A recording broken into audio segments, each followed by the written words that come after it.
I'm wearing a shirt this time. I wear a shirt.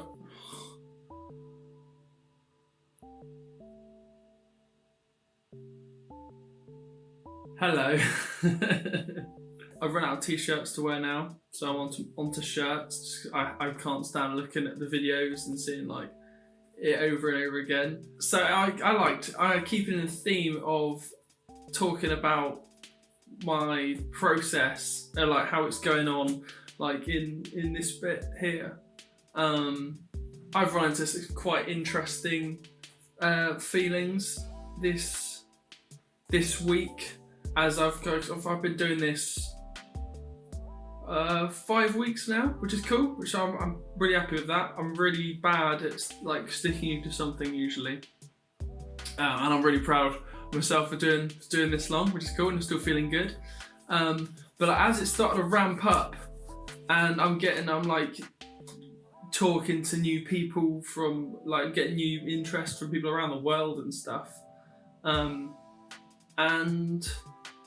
the first thing I've noticed as I'm putting anything out there is starting to feel like really like vulnerable, like really sort of like oh shit, I'm doing this, like I'm this is the path I've chosen, and this is something that's required in it. Like, it's all very well and good saying I'm going to be completely open and honest about everything, and then there's putting it on camera and putting it on the internet and just releasing it out into the world.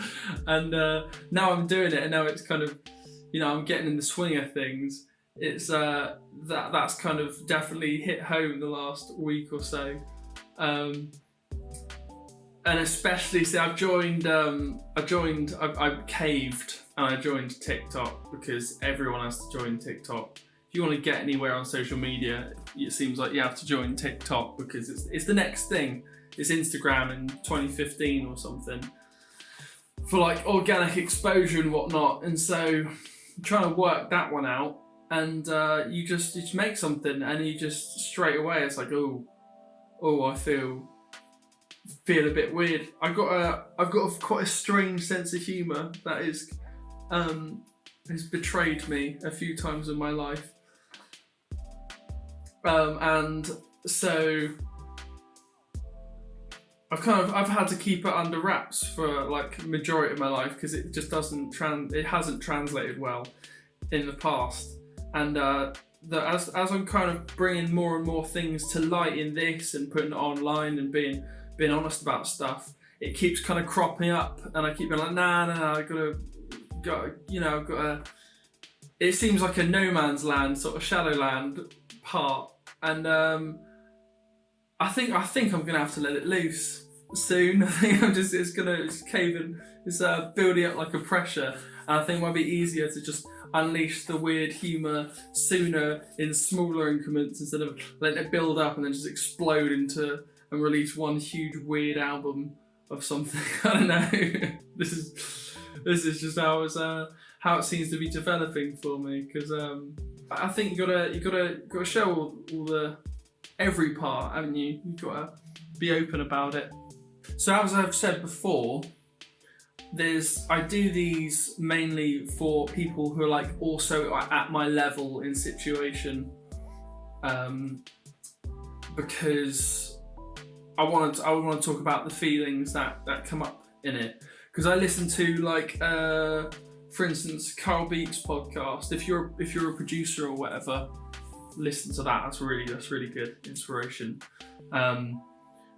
But there's like loads of little moments on there, and other podcasts with producers or artists or something, where they you kind of hear like little snippets of how they say like how they really feel about something or whatever, and then it kind of gets hushed away and tucked away in a corner real quick. And I guess I'm gonna kind of not do that.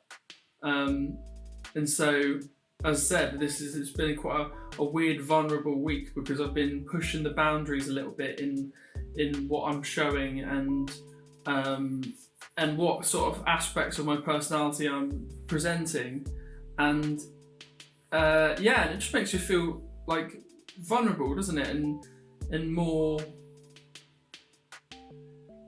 like it's parts of you that if someone said anything, that you'd just be like extra ripped. Do you know what I mean? Like it would actually hurt, like proper.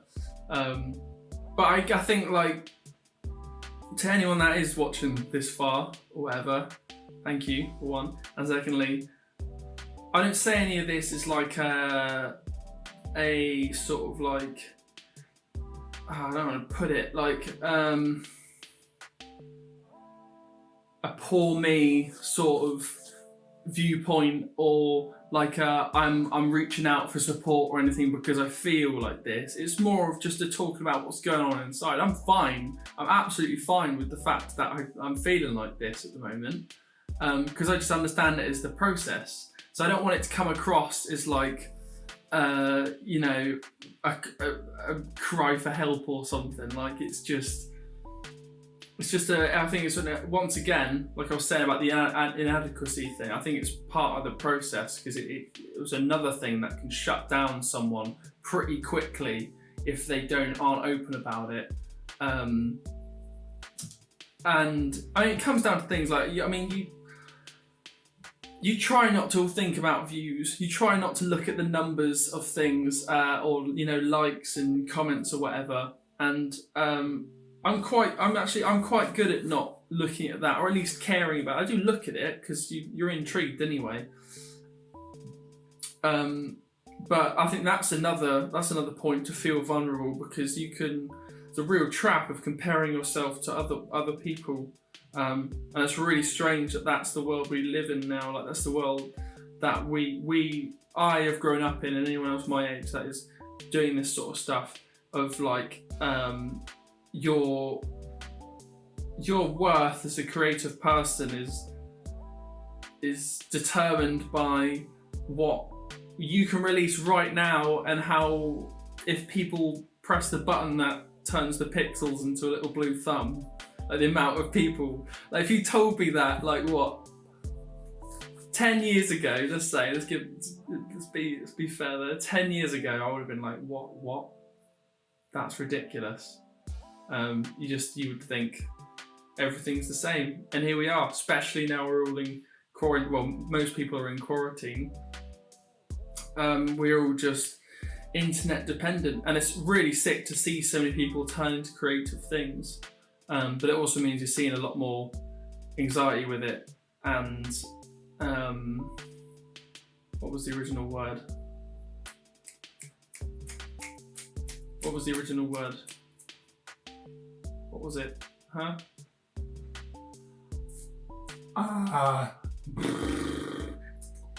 What was it? What was the original word?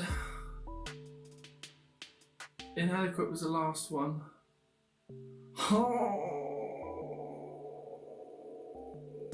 what was it? Vulnerability. That's the one. Cool. Yes. And I'm feeling it. So there we go. I guess these vlog things have been kind of quite helpful for me to just externalize a lot of thoughts with this stuff. And as I released my first remix thing with Rue. It will have been yesterday now, which is, love it. I'm so happy with it. Rue's amazing. Check him out. Released the first. Oh, that was it. Released the first thing with Rue, and then I pointed over there and did that. And we do a loads more of that now, and it's not going to be so much dependent and revolving around what I'm doing here and talking. That might still be a weekly thing, but it's going to be more of me making stuff and you know, doing walking the walk and whatnot. And I'll pop in with these anytime I can think of something really obvious to say. But yeah, it might at times just be more of my making a beat videos or whatever. And I got announcements as well with new artists or new remixes, just something, because I've got a few in the works now. A new beat, really proud of the beat as well. It's a beat called Drown. I've had that one lying around for a little while. Yeah, I'll just keep you updated on progress and whatnot. But as always, thank you for having a watch if you have, and you'll see me soon. And it's gonna get weird. I'm gonna get weirder. I'm gonna unleash the weird. It's just gonna happen. Soz.